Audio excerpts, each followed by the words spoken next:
Now, as the task of ending banditry and kidnapping for ransom becomes daunting for us as a country, we're now saddled with the job of counting the cost. Now, a security report has revealed that Nigeria recorded 612 deaths across 103 local government areas in 29 states in August alone. All the victims were killed by gunmen and kidnappers in various armed attacks in Borno, Yobe, Kwara, Niger, Kogi, Plateau, Nasarawa, the Federal Capital Territory, Benue, Sokoto, Zamfara, Kaduna, Rivers, Delta, Ebonyi, Imo, Osun, Ondo, and other states. But according to the firm which released the report, Beacon Consultant, the August figure represents a marked reduction in the number of fatalities since the June figure of 1,032, the highest for the year. Meanwhile, a lecturer in the Department of History at the Usmanu Danfodiyo University, Sokoto, Dr. Murtala Rufai, whose decade-long researches in rural economy brought him in contact with the bandits, described them as sophisticated money launderers who use drones and CCTV for surveillance during operations. Sam, let's begin the show with you now. Yesterday, we discussed something close to this topic, only that we looked at the army raising an alarm that the ISWAP is recruiting massively. And this is more of a worrying trend. Yes. Now, everything was attributed to bad governance and poverty. Now, with this report that is being released, what do you make of this never-ending scenario where insecurity is more like becoming a norm in Nigeria? It only goes to confirm what we have always observed and commented here on this platform, Journalist Hangout. The summary of it is that banditry has become a very big industry. Okay? And if you have an industry, you're going to be looking out for people to employ, to recruit, so that you can drive the entire, activity around this, very shameful industry that we're talking about. It's so sad that we've come to the point where the country appears, to have returned to the Hobbesian state, where just anything, goes. I listened to the program yesterday, and what I saw, was really very disturbing. Kids, being offered pittance, to get recruited, and that's because there's so much poverty in the land. The report, turned in by this researcher, like I said, it's something that we have always talked about here, and the greater concern is that we don't seem to be making any progress towards containment. Every day you have freshers, you call them recruits, get into the industry, they see the profit in it. I mean, you don't have to invest so much. If you have access to arms, you can just get in there, make so much money, kidnap people, and demand so much, because the government appears not to be in a state to curtail it, and those that have been caught in the act don't seem to have been punished sufficiently as to deter others from getting into it. That is what I think, is driving this business. It just shows you that people are getting into it and they are committing resources to it. Investments. The drones you talked about is an investment. They want to gather intelligence, just like the government. You want to know how far your enemies are from your duty, from where your operational center, okay? And then the other thing that has come to light here is that there are indeed big boys behind this entire exercise. Those you see out there looking very shabby are not the masterminds of this entire thing. It only confirms what we have always talked about here. There are big boys behind it. And because money is to be made, big money, they are there, they send the guys out on errands, and the guys make money, and they give them pittance and move on. And then this money circulates within the Nigerian economy. And so it calls to question, how well are we tracking the activities of bandits? We have had, talks about naming and shaming and all that, and how government is responding to all these things. It is disturbing that many years down the line, we are unable to put a handle to the big boys who are behind this crime. It's time that we sort these things out. There are no spirits. It takes commitment to get these things done.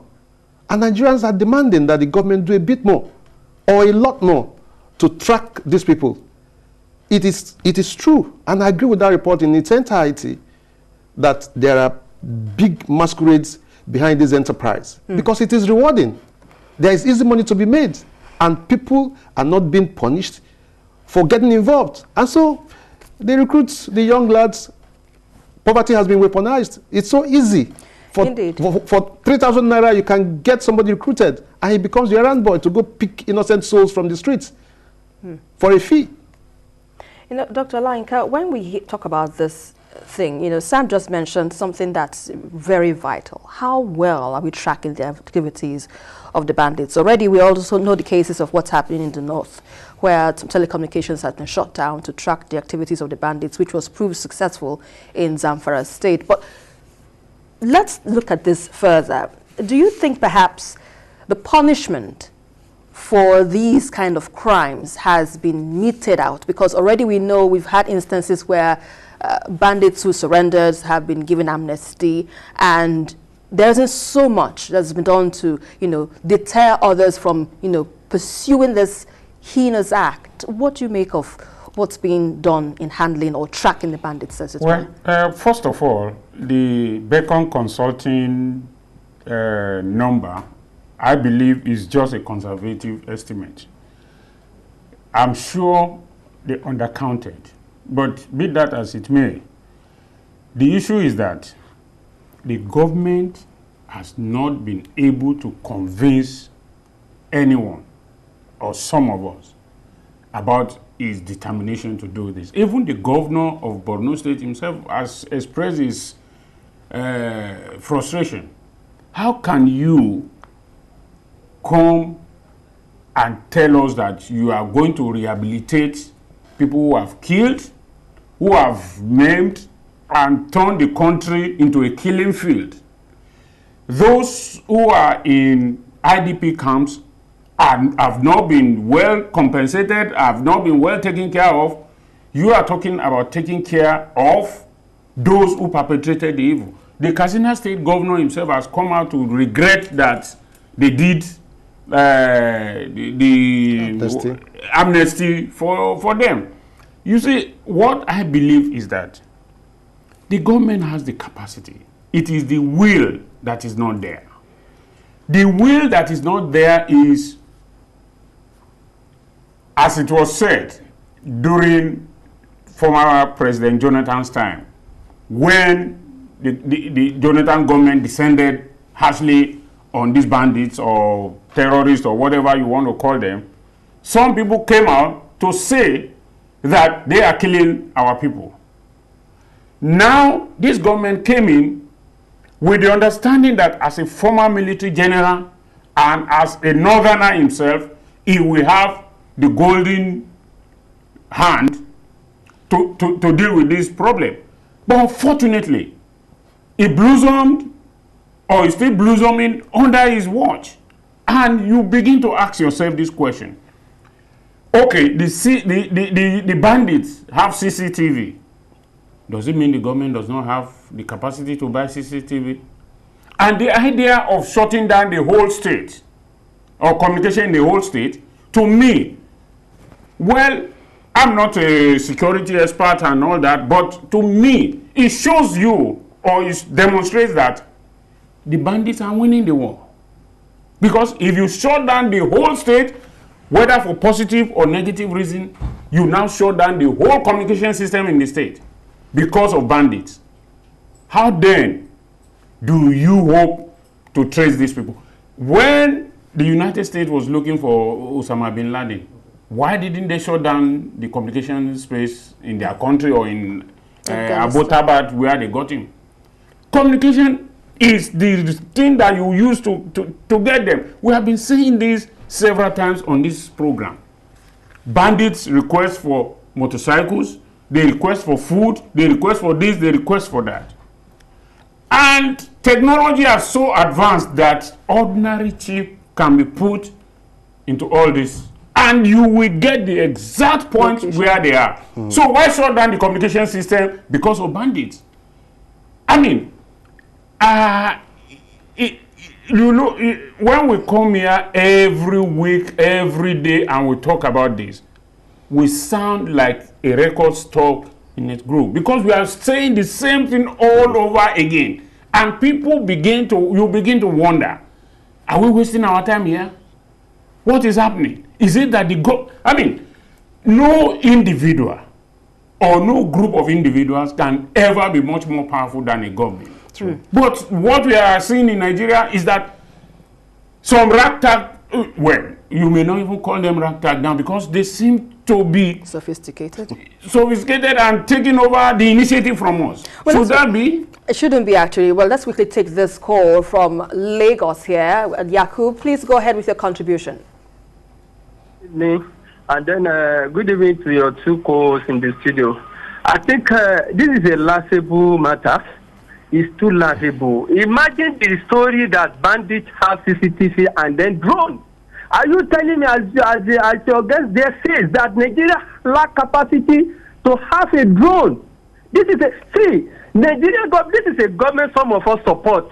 We support this government not because we need anything from them, but we need them to protect Nigerian citizens. But to me now, they are failing us in protecting us. Why am I saying that? If you could remember, did you hear him mention some certain people that are behind this Boko Haram issue? And then the Nigerian government also say that they have the list of them. And then she saw this way, my sister, Nigerian government failed to mention those names, to let Nigeria know who these people are. And then they were not telling us they shut down their communication from so many states. What are you not telling me? As your guest say earlier, that means that the bandit is really winning the war against Nigerian government. Where are we going from here? Nigerian government should sit up and stand up to protect Nigerian citizens. We cannot continue like this. All right, Yakub, thank you very much. We appreciate your passion indeed on this contribution. No doubt Nigerians are really looking up to the government to do the needful. But Sam, you know, one of the reasons of the clashes or the insecurity has lingered in the north, let's also not forget to mention the herders-farmers clashes.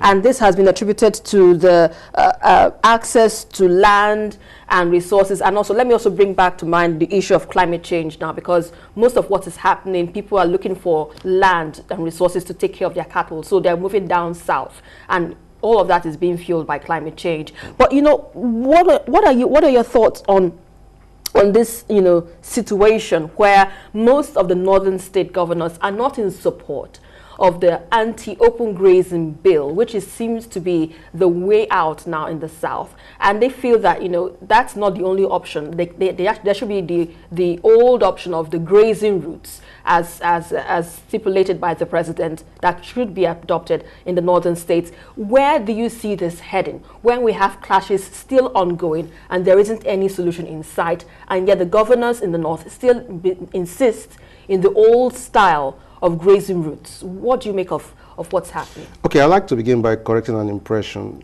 Listening to Governor Rufai of Kaduna yesterday, I heard him speak clearly, you know, about the position of northern governors, you know, on the matter of the anti-open grazing bill. And he said, you know, that the governors in the north do not support that herders should insist on the old practice of marching down the cows from supposedly arid land, you know, territories to where they have better grazing grounds. He says they are in support of ranching.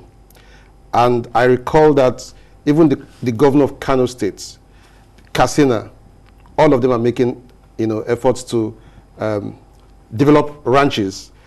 They say it's going to take a bit of time, maybe a year or two and all that. So I think that kind of settles the matter. Initially, there appeared to be very strong reservations about ranching, you know, because remember, there are also political issues to these things. So it was pleasing to hear Governor Rufai speak yesterday, in support of ranching. And I think that the presidency, seemed to be encouraging them and supporting them financially. We know that a certain 6 billion naira was given to Katsina, and a few other states have also confirmed receipt of that money. So ranching, we agree, is important. It is modern, it is contemporary. To do otherwise is just to drag the nation and Nigerians back to the days. So when the president speaks, or the presidency, talks about, grazing reserves and grazing routes and all that, a lot of Nigerians have called him out. And I want to believe that the government is considering a rethink. I mean, you have to reconcile that position with what the northern governors are saying and what the southern governors are saying. I think there is some kind of understanding, but there's also a lot of politics to it, because the northern governors are saying, or seem to be saying, listen to Rufai again, that yes, ranching is good, okay, but give the headers a bit of time so that they can fit into the new progressive, plans lined up for them. But how much time do we have on our hands? There are clashes every day. People are getting killed. So we need to act quickly. And it is within the rights of the states to enact laws that they think can best govern their societies and make progress. So in all this, yes, there are issues of climate change. People have to move and all that. But believe me, there are enough grazing grounds in the north. We just have to get off these old ways of doing things. And you see the cows, they're all looking malnourished because they have to trek for hundreds of kilometers, including the people who are managing them. And you ask yourself, what's the gain when you go to shop for a cow and all you see is skeleton? It's very disturbing. So what's the gain really?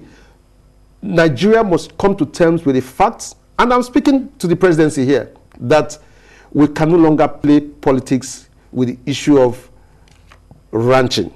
The states have the right to enact the laws that they think will best govern their states, and we seem to have, a general understanding on this matter. It's the approach that our brothers from the north appear to, be talking about. The 6 billion naira that has been given to some. Is it a selective exercise?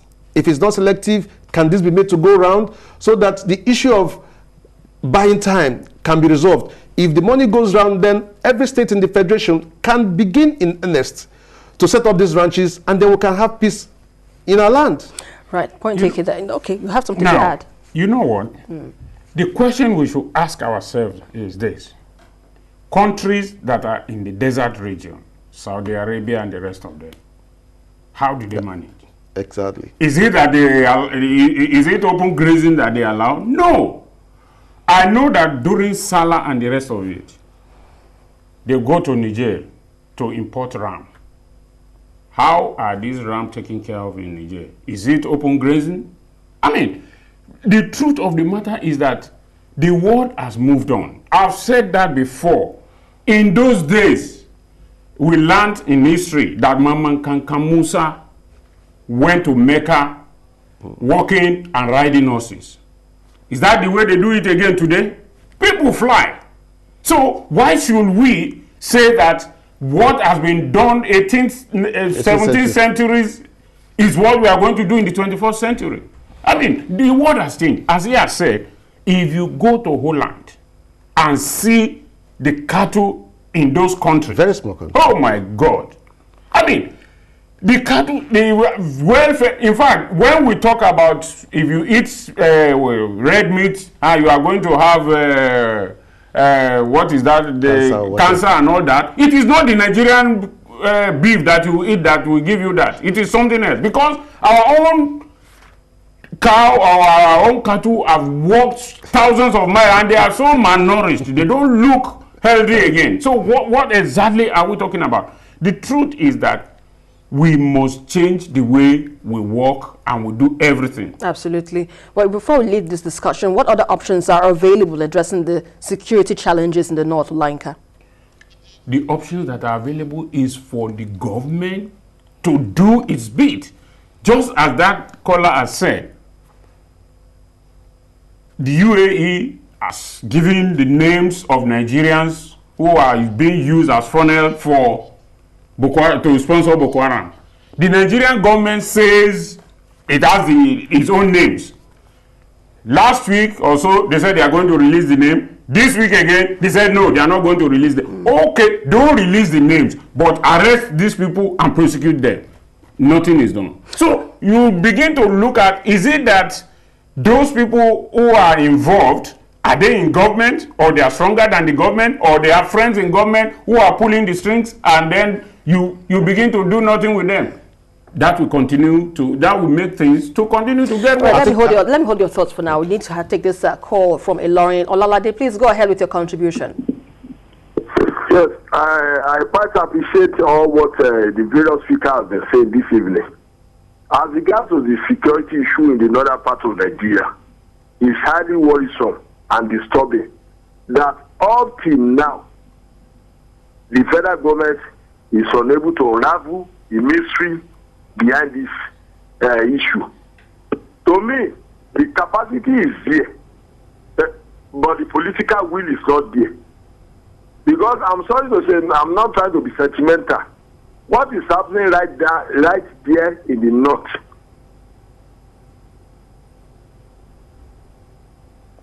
Olalade, are you still there? Since you've lost connection with Olalade, so Sam, you're about to bring in your thoughts to bear on what Olayinka posited earlier on. Yes, I think we should just play less politics. It's important that we take politics of this matter and understand that we can build contemporary business models that can keep our nation going. Governor Rufai is somebody I respect a lot. I've quoted him several this evening. But then, listening to him again yesterday, saying to the governors in the South that the bills that they have enacted into law cannot be implemented, I just wonder where he's coming from. If it's not all politics. I mean, you've resolved how to deal with the matter in your own territory, and then you're finding faults with the initiative of others elsewhere. I think politics is what is responsible for all this mess that we're going through. The will. So when we talk about the will, it's about the politics of it. Why don't we want to name and shame? Why don't we want to bring people to justice? I've heard presidency aides talking about we're not going to do all this, but we'll bring people to justice. Nigerians want to see people brought to justice. When we see that, I mean, we are discerning minds. Right. Until then, it's going to be difficult to believe that the government is truly committed to ending this entire rubbish. An industry that has become, I mean, you talk about 129 states. That's what the report says. 29 local governments, actually. 29 local governments. 103 local governments. Yes. Yeah. And I think the report also talked about the thing being rampant in 29 states. Yeah. So it just tells you that everybody is in the game. And we're talking about failed states. Even some of the governors in the north admit that more than half of their local territories are governed by bandits. Yeah. People pay taxes to people, to bandits. They mount roadblocks and all that. How else do you describe a failed state? I mean, we should stop humoring ourselves. The fact of the matter is that we have a crisis. Nigeria may not be a failed state, but some states in this country have failed. We must admit that. Final thoughts on this matter, Olayinka, before we move on to a break. The truth of it is that we cannot cut the nose to spite the face. I like the way the northern governors are going about it. What the northern governors are doing, they are putting forward the argument of their own people. And those who are at the receiving end, some of the governors are pussyfooting. People voted you into power to protect them. Those ones are protecting their own people. You are here pussyfooting and not doing anything to protect your own people. Because the truth must be told. If majority, you are a governor, people who voted for you are in your states. If you can't protect the people in your state that vote for you, then you have failed. And you don't need to pander to anybody in Abuja or anybody anywhere. First of all, defend your people. And that is very important. The important thing. Yes, that's a fine place to leave this discussion. We need to go on a very quick break. We'll be back with more on Journalist Hangout. Stay with us.